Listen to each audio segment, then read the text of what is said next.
السلام علیکم ورحمۃ اللہ وبرکاتہ۔ ناظرین، نبی مکرم صلی اللہ علیہ وآلہ وسلم کی پاکیزہ اور مبارک سیرت رہتی دنیا تک کے لیے مشعل راہ ہے۔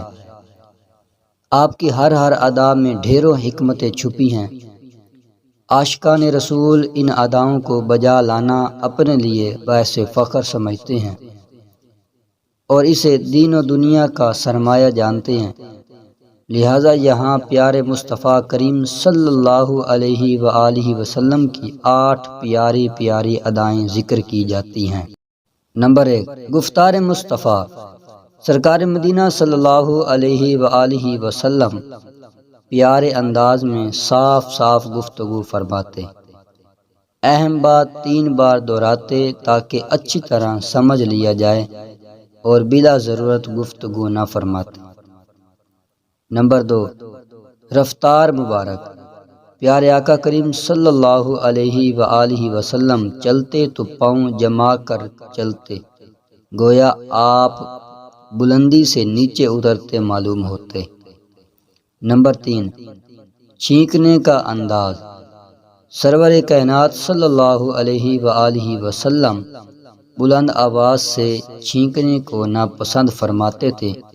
جب چھینک آتی تو منہ مبارک کو کپڑے یا ہاتھ مبارک سے ڈھانپ لیتے۔ نمبر 4، آرام فرمانے کا انداز۔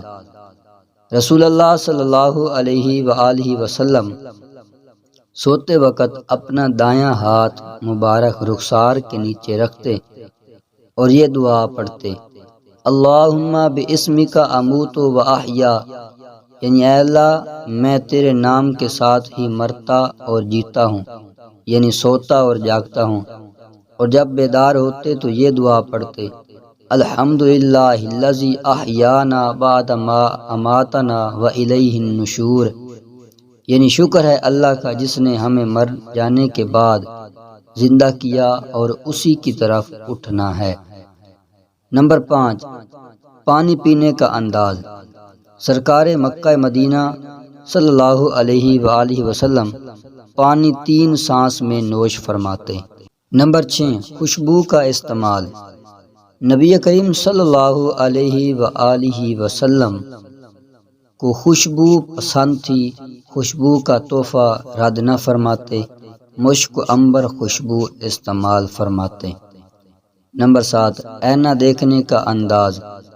شہنشاہ دو عالم صلی اللہ علیہ وآلہ وسلم آئینہ دیکھتے وقت اللہ پاک کا شکر ادا کرتے اور یہ دعا پڑھتے، اللہم کما احسنت خلقی فحسن خلقی، یعنی اے اللہ جس طرح تو نے میری تخلیق کو حسین کیا ایسے ہی میرے خلق کو بھی اچھا کر دے۔ نمبر 8، سرما لگانے کا انداز۔ مدینے کے تاجدار صلی اللہ علیہ وآلہ وسلم عصمت سرما لگایا کرتے۔ آپ صلی اللہ علیہ وآلہ وسلم مقدس آنکھوں میں سرمے کی 3 سلائیاں استعمال فرماتے تھے اور بعض اوقات 2 سلائیاں سرمے کی ڈالتے اور 1 سلائی کو دونوں مبارک آنکھوں میں لگاتے۔